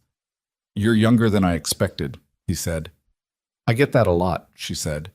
He looked at Titan, who was awake now and watching the new arrival with the careful attention of a dog assessing an unknown. Titan did not growl. He did not approach. He simply looked, and his tail moved once, a single, careful beat. And then he rested his chin back on the padded surface. Price watched the dog for a moment, and something in his face did a complicated thing that he didn't try to hide. "He looks good," he said. "Better than I expected after what Eleanor told me about last night. He's tougher than he looks." "Ryan used to say that." Price's voice didn't break, but it came close to the edge of something. He used to say Titan was the toughest thing he'd ever worked with, and Ryan worked with some very tough things. They moved to the facility's small conference room. A practical space, table and chairs, and a window overlooking a training yard where 2 dogs were running a course with their handlers, the clean, purposeful motion of animals doing what they were built for. Eleanor Brask arrived 12 minutes after Price. She was a precise woman in her early 50s, short dark hair, the kind of professional who set a recorder on the table before she sat down and didn't ask permission, just did it. "For the record," she said, "I'm Eleanor Brask, attorney representing Donald Price. Present are Commander Ethan Caldwell, Ms. Olivia Hart, and my client. Today's date and time are..." She checked her watch and stated them. "My client is prepared to provide testimony relevant to the Hollow Pine classification review currently active with the Inspector General's office. Before he does, I want to note for the record that this testimony is being provided voluntarily and under the protections established by Mr. Price's 2019 Category 7 filing. Caldwell nodded. Understood. Brask looked at Price. Price opened the messenger bag and set a folder on the table. Inside were documents, physical paper copies, the kind that had been handled enough to have slight creases at the corners. He set them out methodically, not slowly, just carefully, the way you handled something you'd been protecting for a long time. The original authorization for Hollow Pine was signed under a Special Operations Emergency provision, he said, which allows for expedited mission approval under specific threat conditions. The provision requires that congressional oversight be notified within 72 hours of the mission's initiation. He tapped the first document. This is the oversight notification form. You can see the date it was generated, 24 hours before the mission launch. You can see the distribution list, the relevant committee members. He turned the page. You can see that the transmission log shows it was never sent. Caldwell looked at the document. His expression didn't change, but something behind his eyes went very still. The form was generated and then held, Price continued. The holding notation is initialed by two officers. Here, he pointed, Major General Alan Fitch and Deputy Director of Special Operations Coordinating, Civilian Appointment, a man named Warren Selby. Brask said, both of whom are named in my client's sealed addendum. Warren Selby, Caldwell said, and his voice had a quality Olivia hadn't heard from him before. Flat, pressurized, the tone of a man landing on a name he'd been circling for a long time without quite knowing it. He retired in 2021. He retired, Price said, 8 months after I filed the addendum. Draw whatever conclusion you choose from that. Olivia had been looking at the documents, and now she looked up. Voss's signature is on the third page. Yes. Price turned it over. Voss countersigned the internal record confirming receipt bekräftigt of the notification, which means he signed a document confirming the notification existed, and then either knew it was never sent and said nothing, or chose not to verify that it had been sent, which is a different kind of failure with the same practical outcome. He can argue he didn't know it was held, Caldwell said. He can try. Price's voice was even. Eleanor's read on that argument is unlikely to survive scrutiny, Brask said, without looking up from her notepad. Countersigning a distribution confirmation creates a duty of verification. If the notification was never sent, the countersigning officer has an affirmative obligation to have confirmed delivery. Claiming ignorance of non-delivery after countersigning the confirmation is not a defense. It's a confession of negligence at minimum. The room was quiet for a moment. Outside the window, one of the dogs in the training yard completed a retrieve and brought the object back to his handler with the focused intensity of an animal who had found the thing it was meant to do. The handler crouched down and did something that looked like praise, and the dog's whole body moved with it. How long before the IG's office unseals the addendum? Olivia asked. Now that an active review has been opened by Caldwell's filing, they can move to unseal within 48 hours, Brask said. Voss's suppression motion complicates the timeline but doesn't block it. The Category 7 filing creates a protected record that the suppression motion can't reach directly. She set her pen down. What his legal team can do is argue that Caldwell's supplementary filing was unauthorized, which redirects the inquiry and buys time. But if we submit Mr. Price's supporting documentation to the IG's office today as a companion submission to the 2019 addendum, the scope of the review expands to include the oversight notification failure, which is a separate and significantly more serious issue than the record alteration. Separate chain of command, Caldwell said. Correct. The record alteration involves Voss and potentially one or two others in the reporting chain. The oversight notification failure involves Fitch and Selby, who are outside that chain. The IG's office would effectively have two parallel inquiries that can't be suppressed through the same motion. Brask looked at Price. That's the architecture we've been waiting for the right moment to trigger. Price nodded slowly. I built it that way. Olivia looked at him. You planned for this. I planned for the possibility that someone with the right rank and the right reason would eventually push on this from the inside. He met her eyes. I didn't know it would be you. I didn't know it would happen because a dog had a medical emergency on a plane. Something crossed his face. Not quite a smile, Not quite its opposite. I thought about Ryan's family for 5 years. I thought about what they were told. I thought about the dog they were told was unrecovered. His voice steadied, the way a person's voice steadies when they've made a choice before they know they've made it. I submitted the addendum because I couldn't let the record be the only thing that existed. I needed something true to be somewhere, even if it was sealed, even if no one read it for another 20 years. Olivia said, "Ryan's family needs to know what actually happened." "Yes," Price said, "they do. Before any of this becomes public, before the IG process runs its course and the record gets corrected in some official language that lands on their doorstep without any human being present to explain it." She looked at Caldwell. "Someone who was there needs to go to them." Caldwell held her gaze. "That's you." "I know." Ahmad. Brask submitted the companion documentation to the IG's office at 4:47 that afternoon. Caldwell was copied on the confirmation. He forwarded it to Olivia, who was back in the recovery room with Titan, who had graduated from the padded surface to a proper recovery kennel and had eaten, which Osei had described as a very good sign, in the specifically understated tone of a person who had been genuinely worried and was now allowing herself not to be. Olivia sat beside the kennel with her knees drawn up and her phone on the floor and read the confirmation header twice and then set the phone down and watched Titan sleep. She was still sitting there when Caldwell knocked on the open door at 6:15. "Voss's legal team withdrew the suppression motion," he said. She looked up. 40 minutes after Brask's submission hit the IG's office. He came into the room and leaned against the wall across from her. Once the oversight notification failure was in the record, suppressing the original filing would have left the notification issue visible without any context. His attorneys apparently advised him that the suppression motion was doing more damage than the disclosure. He paused. "The IG's office has opened a full formal review, both tracks, the record alteration and the oversight notification. Fitch has been contacted.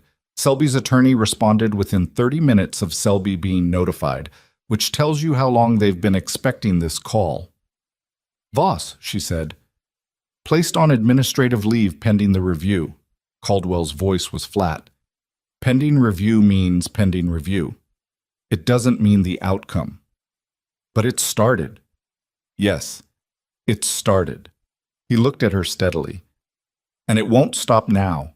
The Category 7 protection covers Price, the companion submission is on the record, and Caldwell's supplementary filing has my signature and my rank on it. They can't make any of it disappear." He paused. "What they can do is slow the timeline and push for quiet resolution rather than public accountability. That's the next fight." "Then we fight it," she said. He was quiet for a moment. "You said we." She looked at him. "Yeah." He nodded once, accepting that. "Get some sleep. There's a cot in the back. One of the staff offered it. You've been awake for what, 30-some hours?" "Close to that." "Price is staying in Arlington. Brask has the documentation secured. The IG's office is working tonight." He pushed off from the wall. "There's nothing you can do in the next 8 hours that requires you to be awake." "There's Ryan's family." "Tomorrow." His voice was firm, but not unkind. "You'll go to them tomorrow." She looked at Titan.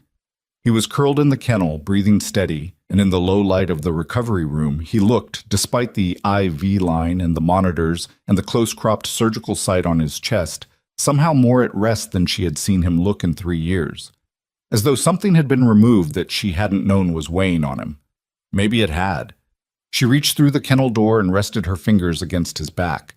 He didn't wake. He just pressed very slightly against her hand in his sleep, the instinctive lean of an animal who knew the touch without needing to open his eyes. "Okay," she said. "Tomorrow." She slept 6 hours on the cot in the back room, and when she woke up at 5 in the morning, she lay still for a moment in the specific blankness that follows deep, exhausted sleep, and then the day's weight returned to her in stages, and she sat up and found her shoes and went to check on Titan. He was awake. His eyes were bright in a way she hadn't seen in months. When she came through the door, his tail went immediately. Not the careful single beat of a dog conserving energy, but a proper back and forth, The tale of a dog who has woken up and found something worth waking up for.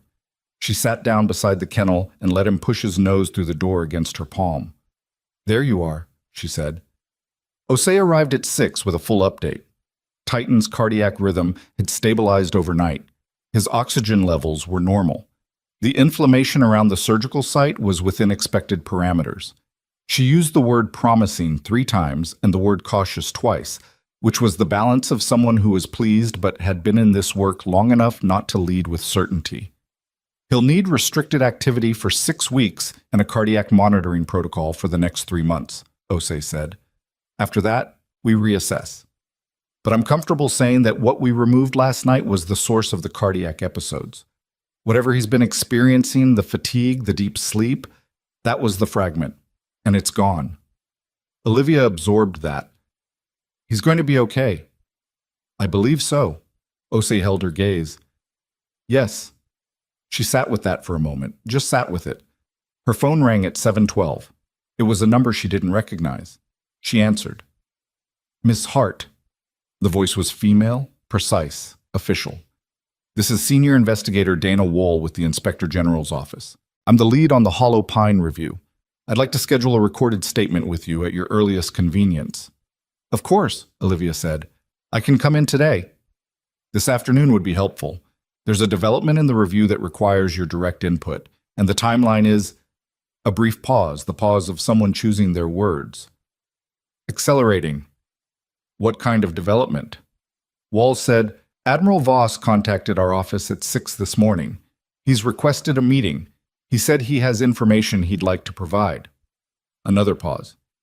"He also said he wants to correct his prior statements regarding the Hollow Pine record." Olivia was quiet. "Ms. Hart, are you still there?" "Yes," she said. "I'll be there at 2 o'clock." She ended the call and sat in the quiet of the early morning, her hand on the kennel door, Titan's warm breath against her fingers, and looked out the window at a city that was waking up around something it didn't know yet was happening. But before she went anywhere, before the IG meeting, before Ryan's family, before whatever came next in the chain of falling things that had started on an aircraft floor at 30,000 feet, she needed to do one thing first. She took out her phone and typed a text to Caldwell. Wohl called. "Voss wants to talk. He says he wants to correct his statements." The response came in 30 seconds.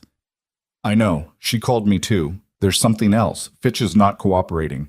His attorney filed a counter-assertion this morning claiming the oversight notification was transmitted and that the transmission record was falsified after the fact by someone else." She stared at the screen. "He's pointing at Voss as the one who falsified it, and he has documentation." She read the message twice and then set the phone face down on the kennel door and breathed. This was what institutional collapse looked like from the inside. Not clean, not choreographed. 2 men with countersigning authority and years of shared culpability, and the moment real pressure arrived, the first instinct wasn't to hold the line, it was to redirect it. Fitch pointing at Voss, Voss rushing to correct his statements. Each of them calculating, in the first hours of a formal review, whether their survival odds were better as a cooperating witness or as a target, and both of them moving simultaneously toward the same conclusion from opposite directions, which meant they were going to collide somewhere in the middle, and the IG's office was going to be standing there when they did. She typed back, "Which documentation does Fitch have?" Caldwell. "Transmission log showing the notification was sent from Voss's office. Dated correctly. If the logs are genuine, Voss received confirmation of transmission and then filed an internal record claiming the notification was held, creating a false paper trail that made the oversight failure look like a deferral rather than a delivery. If Fitch's logs are genuine, Voss didn't just countersign a problematic document, he manufactured the cover." She stared at the screen for a long moment. Then, "Are the logs genuine?" A longer pause than usual. "Wohl thinks so. She said they pulled independent server records this morning. The transmission happened. Voss knew. And then Voss created the deferral notation to bury it." She put the phone in her pocket. She looked at Titan. He was watching her with the alert, patient attention of a dog, who had learned over years that when the person he trusted went still like that, something was being decided, and the best thing he could do was be present for it. He made himself the cover, she said. Titan's ear moved. Fitch sent the notification. It went through. And Voss took that record and built a false paper trail on top of it so that if anyone ever looked, it would appear the notification was never sent, which protected the operation's authorization, protected Fitch and Selby, and put the liability for the oversight failure on a document trail that led nowhere. She stopped.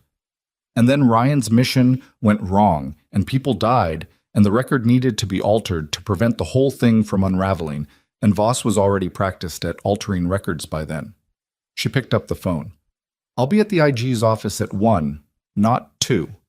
If Voss is talking this morning, I want to be in that building before he finishes. Caldwell, I'll meet you there. She asked Osei's staff for a change of clothes, not because she expected them to have any, but because you asked for things when you needed them and let the universe decide. A vet tech named Samara, who was approximately Olivia's height and had been following the events of the last 12 hours with the careful attention of someone who didn't ask questions but noticed everything, appeared at 7:40 with a clean gray shirt and a pair of dark jeans that were slightly too long.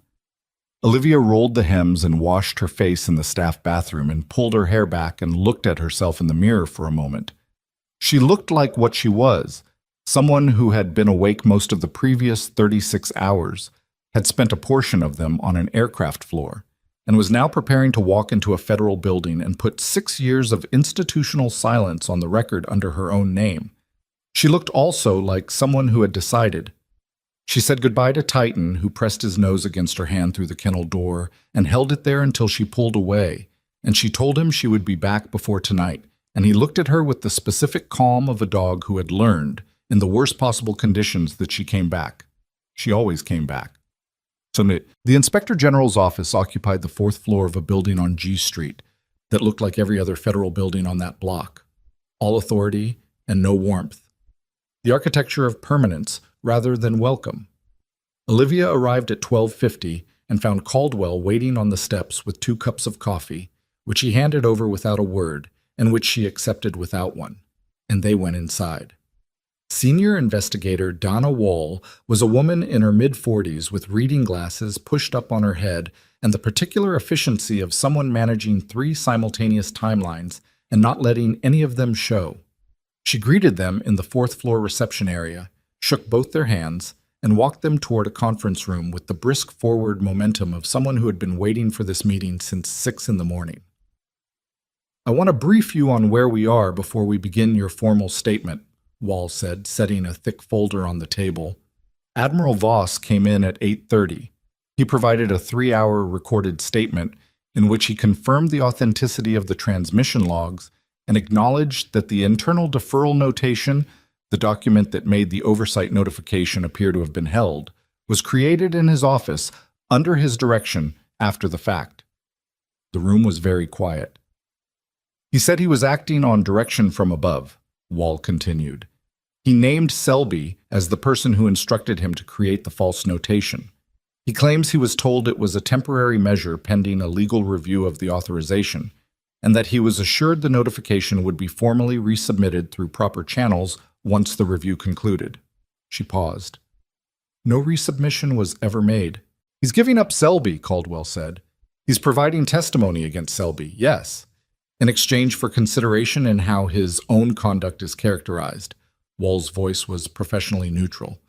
Whether that consideration is extended depends on the completeness and accuracy of his testimony, which is still being assessed. She looked at Olivia. Your statement today will be part of that assessment. Specifically, the record alteration after Hollow Pine, the removal of your name and field account from the official report, falls under a separate chain of command from the notification failure, and Voss has thus far declined to address it directly. He'll address it when it becomes advantageous to do so, Olivia said. That's a reasonable read. Wall held her gaze.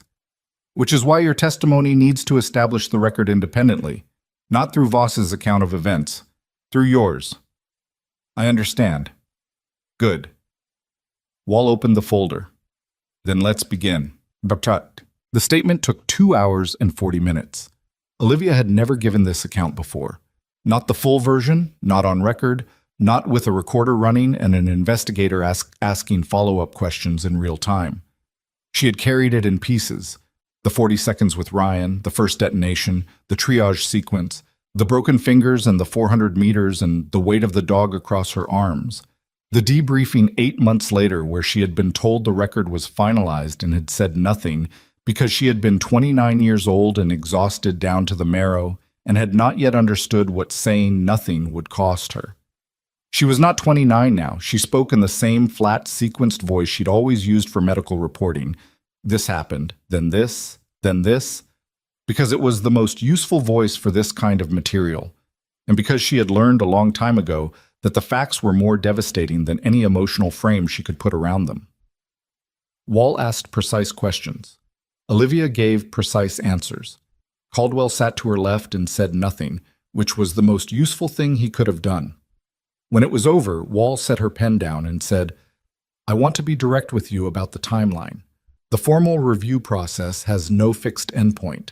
Depending on how the involved parties respond to the testimony and documentation, this could move quickly or it could extend over months." "I know that," Olivia said.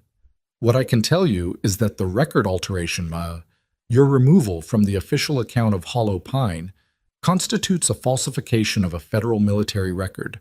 That is not a classification issue. It is not a reporting ambiguity. It is a falsification, and the people who directed it will be addressed as falsifiers under the applicable statutes." Wall looked at her steadily. "Your name will be restored to that record. I can't give you a date, but I can tell you that is not in question." Olivia sat with that for a moment. Not the triumph of it. There wasn't triumph exactly, not yet, maybe not ever in the clean, uncomplicated way people imagined justice was supposed to feel. It was something quieter and more complex. The specific sensation of a weight that had been so constant you'd stopped feeling it as a weight, finally acknowledging its own presence by lifting. "There's something else I need to do today," she said, "before any of this becomes a public record or a media item or anything that travels through official channels." Wall nodded slowly, already understanding. "Ryan Whitfield's family." "Yes. I'd recommend sooner rather than later." Wall glanced at Caldwell. "The review is sealed for now, but these things don't stay sealed indefinitely, especially once multiple parties have legal representation involved." "I know." Olivia stood. "I'll go today." "So what?" The Whitfield family lived in Morganfield, a small city in western Kentucky that took 4 hours to reach by car. Caldwell drove.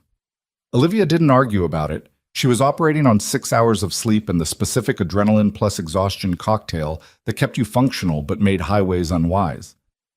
She spent the first hour of the drive on the phone with Price, who had been told about Voss's morning statement by Brask, and was processing it in the way of someone who had spent 5 years waiting for a door to open and was now standing in front of it trying to remember how hinges worked. "I didn't expect him to move that fast," Price said. "People move fast when they think someone else is moving faster," she said. He knew Fitch had the transmission logs. He decided the only play was to get to the IG first with a cooperative posture. "Does it matter who goes first? The outcome is the outcome regardless," she said. "But the shape of it changes depending on who cooperated and who was dragged." She watched the highway unroll ahead of them, flat and sunbright. Voss made himself a cooperating witness. That changes how he's charged, probably how he's sentenced. Whether that's just or not, she stopped. "I'm not the one who decides that." "Does it bother you?" Price asked. "That he might get less than he deserves because he talked?" She thought about it honestly. "It bothers me less than the alternative," she said. "The alternative is he stays quiet, the review drags out for 2 years, and the record stays wrong for longer." She paused. "I want the record corrected. I want Ryan's family to have the truth. If Voss getting a reduced characterization is the cost of getting there in months instead of years." She didn't finish the sentence. She didn't need to. Price was quiet for a moment. "You're more pragmatic than I expected." "I've been waiting tables for 4 years," she said. "You learn to take what the table gives you and work with it." Something in Price's voice shifted. The first genuine approximation of a laugh she'd heard from him. "I'll call you when I hear from Brask," he said. She thanked him and hung up. Caldwell had been listening without pretending not to. For what it's worth, he said, eyes on the road, I think you're right. About Voss? About all of it. He changed lanes smoothly. You could have pushed for maximum accountability at maximum pace. Most people in your position would have. The record was taken from you. You didn't do anything wrong and you paid for it anyway. He glanced at her briefly. But you're keeping the endgame in view. The record corrected, the family informed. That's the thing that matters, and you're not letting the anger pull you off it. She considered that. I'm angry, she said. I want to be clear about that. I know. It's just not useful right now. No, he said. It's not. They drove the rest of the way mostly in silence, which was comfortable in the way silence has become comfortable between people who have been through enough together in a short time that words feel like the less efficient option. The Whitfield house was a white two-story on a quiet street with a large oak in the front yard and a garden that had clearly been someone's project once and was now maintained out of habit rather than enthusiasm. Olivia and Caldwell sat in the car for a moment after pulling up. Do you want me to come in? Caldwell asked. She thought about it. Yes, she said, but stay back. Let me go first. He nodded. The woman who answered the door was in her mid-60s, with Ryan Whitfield's same dark eyes, and she looked at the two of them on her porch with the specific wariness of a person who had received bad news at a door before and had never entirely recovered from the anticipation of it. Mrs. Whitfield, Olivia said, my name is Olivia Hart. I was a Navy combat medic in 2018. I was present at the operation where your son died. She kept her voice steady and her eyes on the woman's face. I'm here because there are things about that day that you were never told, and you deserve to hear them from someone who was there. The woman's hand on the door tightened slightly. She looked past Olivia to Caldwell, then back. Come inside, she said. Ryan Whitfield's father, Gerald, came in from the backyard 10 minutes into the conversation, still in gardening gloves, and he sat down across from Olivia and his wife at the kitchen table and listened with the absolute stillness of a man who had spent 6 years holding grief in a particular shape and was now being told that the shape was wrong. She told them everything. Not everything at once. She moved through it carefully, reading their faces, pausing when she needed to, giving them time to absorb each thing before the next thing arrived. She told them about Ryan in the vehicle bay, the 40 seconds and what he'd said about dogs and honesty, and the wisdom that came from losing things. She could see it land on them, that detail, could see his mother press her hand flat on the table as though she needed the surface. She told them about the mission. She told them what Ryan did, the hand signals through active fire, the 11 minutes he held the eastern approach, the fact that when the secondary detonation happened, he was moving toward Titan and not away from anything, and that the last thing he did in a situation that allowed him choices was try to go back for his dog. Gerald Whitfield took his gardening gloves off. He set them on the table. He didn't say anything. She told them about the record. She told them that the training accident narrative was false, that the mission had been real and the courage had been real, and that a group of people in positions of authority had made a decision to protect themselves using a story that reduced their son's death to something it wasn't. She told them that this was wrong, that it had always been wrong, and that it was in the process of being corrected through a formal federal review that had opened the previous morning. And then she said, Titan is alive. Ryan's mother made a sound that wasn't quite a word. He was listed as unrecovered, Olivia said. He wasn't. I carried him out. He was placed with a veterans rescue program 3 years ago, and he found me. She stopped. I don't know how else to describe it. He found me, and I've had him since. She looked at both of them.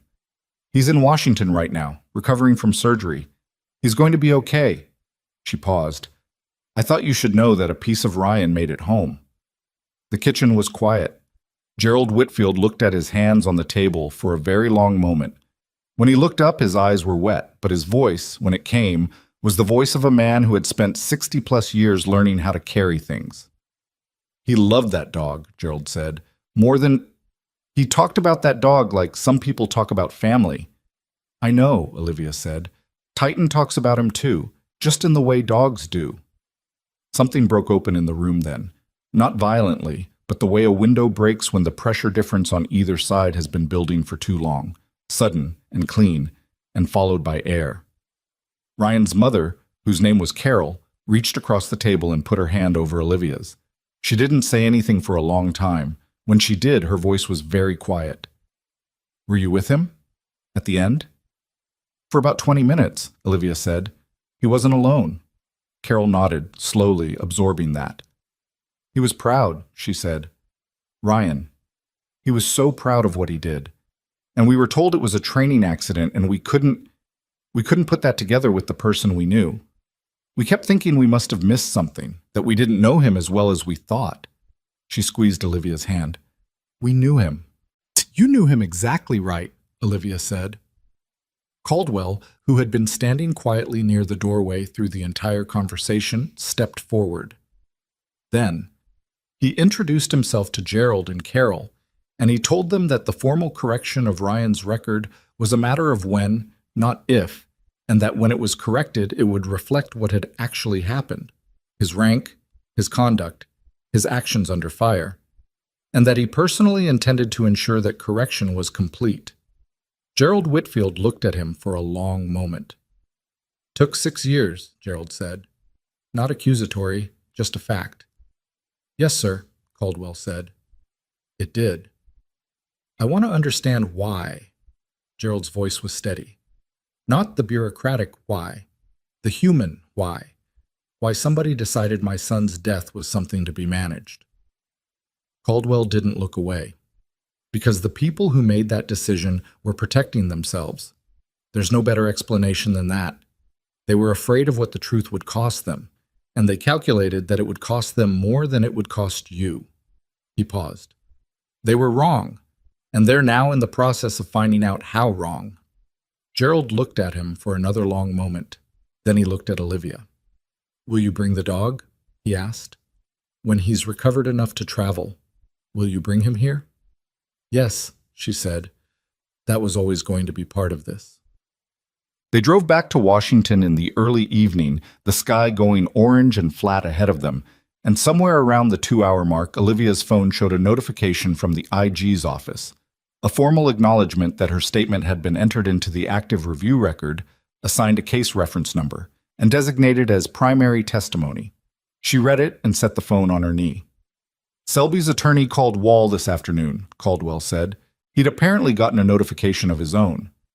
He's requesting a meeting." "Of course he is. They're all going to talk now." He kept his eyes on the road. "Once Voss moved, the calculation changed for all of them. Nobody wants to be the last one to cooperate." "What do you think happens to them?" she asked. "Realistically." He was quiet for a moment, the specific quiet of a man who knew how this machinery worked. "Voss loses his rank, almost certain. Administrative separation at minimum. Possible criminal referral on the falsification count. Whether that results in prosecution depends on what his cooperation produces against Selby and Fitch." He paused. "Fitch and Selby are civilians now. The falsification of federal records carries real exposure. Selby especially. He gave the instruction that started all of it. His attorney requesting a meeting today means they know what Voss said this morning and they're trying to get ahead of it. He changed lanes. None of them walk away from this clean. They shouldn't. No, they shouldn't." He glanced at her. "They won't." She looked out the window at the passing landscape, highway and tree lines and the distant blue suggestion of a water tower, the ordinary geography of a country that had no idea this was happening inside it, which was how these things always went. The machinery of accountability moved in offices and conference rooms in federal buildings while the world outside continued at its own pace, unaware and uninterested, and that was fine. It didn't need to be a public spectacle. It needed to be real. That was the only thing she'd ever wanted from it. Not recognition, not vindication in the theatrical sense, just for the true thing to exist somewhere in the official record, next to the false thing, until the false thing had to give way. She was back at the NCVC by 8 in the evening. Ose met her at the entrance with an updated report she delivered while walking, the way veterinarians and doctors who were perpetually busy delivered information, in motion, efficiently, without softening the good news because it was good. Titan had eaten twice. His oxygen levels had been normal all day. His cardiac rhythm was showing the specific pattern of a heart that had been under pressure for a long time, and was now, incrementally, learning to operate without that pressure. It would take time. 6 weeks of restricted activity, 3 months of monitoring, and then they would reassess. He keeps looking for you, Osei said with the plain matter-of-factness of someone reporting a clinical observation. Every time the door opens, he looks. Olivia didn't say anything. She went in. Titan heard her in the hallway. By the time she reached the recovery room, the tail was already going, and when she came through the door, he lifted his head fully for the first time since the surgery, properly, with effort, and held it there. She sat down beside the kennel on the floor, the same floor posture she'd been finding herself in for the past 36 hours, which said something about the week she'd had, and she put her hand through the door, and he pressed his face into her palm with the full deliberate weight of a dog who had been waiting. "Hi," she said. "I talked to them." He breathed against her hand. "Gerald wants to meet you." She rubbed the base of his ear. "When you're ready. When Dr. Osei says you can travel." She felt him lean. "You're going to like him. He grows things. He seems like the kind of person you'd pick." He exhaled, long and slow. She sat with him for a long time. She thought about the version of herself that had left the Navy 8 years ago, 29 and ground down to the wire, and certain that the only useful thing she could do was stop. She thought about the 4 years of early mornings and coffee orders, and the specific satisfaction of a clean section, and the specific numbness of a life designed to stay below the level of things that could hurt you. She thought about the night 3 years ago when she'd been in a bar in Galveston for her friend Dara's birthday, and a Belgian Malinois had crossed a room full of people and put his head on her knee and looked at her with the absolute certainty of an animal who has recognized something and is not interested in pretending otherwise. She had not gone looking for any of this. She had not woken up one morning and decided that the thing she was going to do was dismantle a 6-year institutional lie from the inside of an economy-class seat. She had bought a cheap ticket and taken her dog to his medical appointment, and someone had told her to move, and she had moved, because she had always moved rather than fought. And then the dog she was moving for had stopped breathing, and she had done the only thing she knew how to do, which was to stop moving and get to work. That was, she thought, the thing nobody ever told you about strength. They talked about it like it was a posture, something you stood in, something you projected, something that announced itself. They didn't tell you that it mostly looked like just continuing to do the next thing, even when the next thing was undignified or exhausting, or involved crouching on the floor of an economy cabin at 30,000 feet with a borrowed oxygen mask and a dog who trusted you more than you'd ever felt you deserved. They didn't tell you that the person doing that was exactly the person they thought she wasn't. 2 weeks later, on a Tuesday morning, the IG's office issued a preliminary finding in the Hollow Pine Review.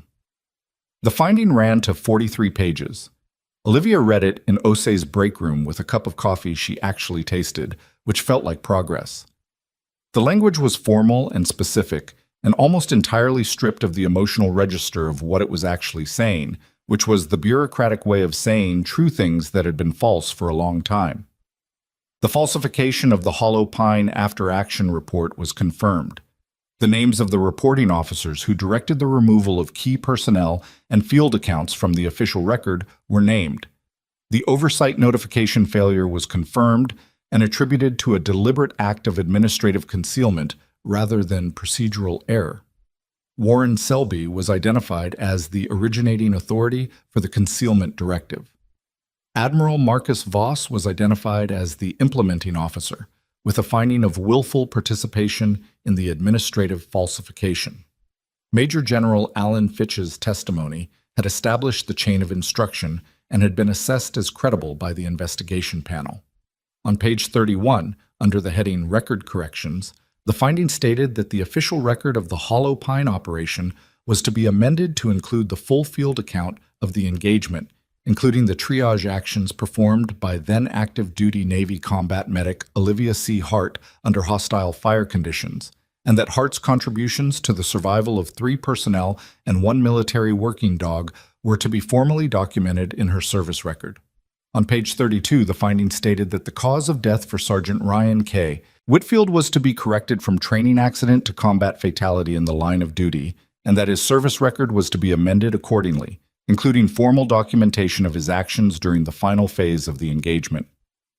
On page 33, there was a short paragraph about Titan, K9 Unit Titan, military working dog, Handler Sergeant Ryan K. Whitfield, confirming that the animal had been successfully recovered from the field following the engagement and had been placed in approved civilian care, and that his status in the official record was to be amended from unrecovered to survivor, field recovered, subsequently retired to civilian placement.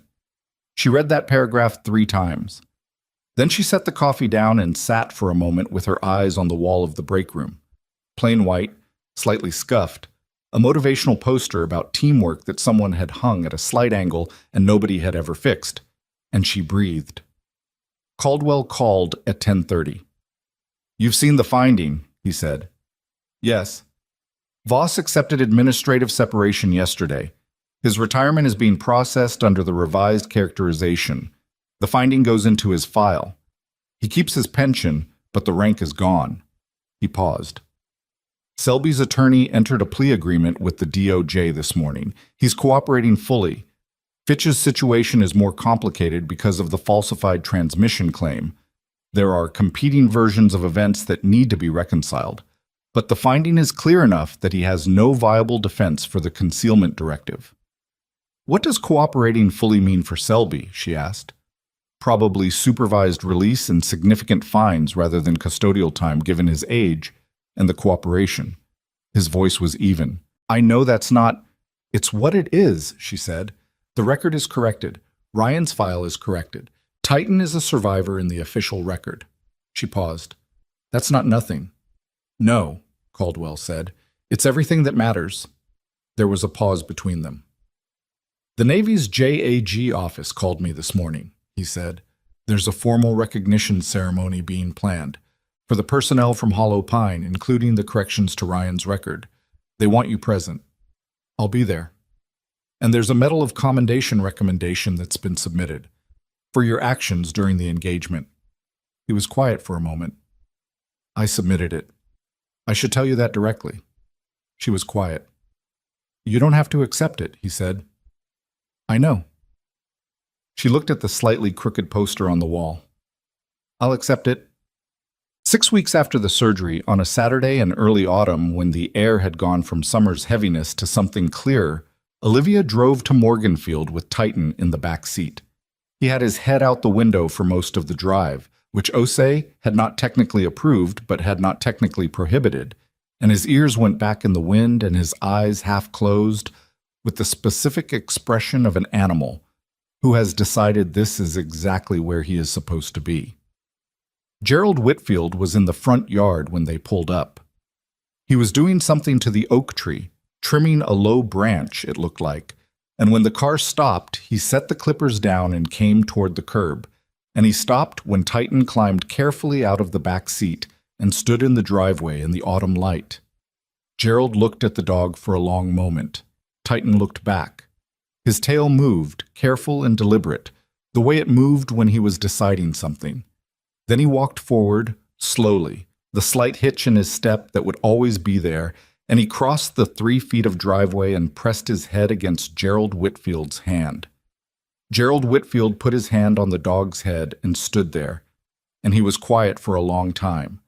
And Olivia stayed where she was by the car, because there are some moments that don't belong to you, and this was one of them.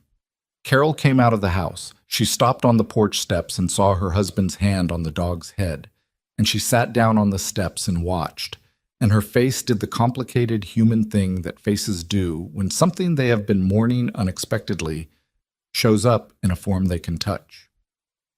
Olivia leaned against the car. She had spent 4 years making herself as small and uncomplicated as possible. She had learned to be grateful for smallness, had told herself it was a choice she was making freely, had built a life out of shifts and routines and the careful avoidance of anything that required her to be the person she had been trained to be.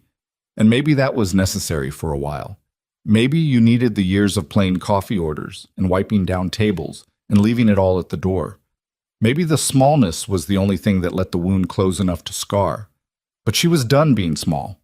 Not because anyone had told her to stop, not because the record was corrected or because there was a ceremony scheduled or because she was owed something. She was done because she had spent 36 hours on the floor of an aircraft and in a surgery waiting room and at a kitchen table in Kentucky.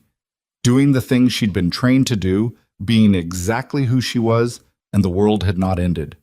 The world had in fact been better for it. That was the thing about quiet strength. It wasn't about waiting to be seen. It wasn't about earning recognition through suffering or performing sacrifice loud enough that someone finally noticed. It was about knowing what you were made of in the moments when nobody was watching, and then continuing to be that thing even when the cost was high and the record was wrong and the seat you deserved had been given to someone else. You didn't need the seat. You knew what you were. The rest was just paperwork. Gerald looked up from the dog and found her eyes across the driveway. He nodded once, a small nod, the specific nod of a man who has no more words for something and doesn't need them. She nodded back. Titan sat down at Gerald's feet in the autumn sun, and he looked out at the street with the calm attention of a dog who has finally arrived somewhere, and his tail moved slow and steady against the ground, like something being laid to rest. Not grief, not loss, not the ending of a thing, the settling of one.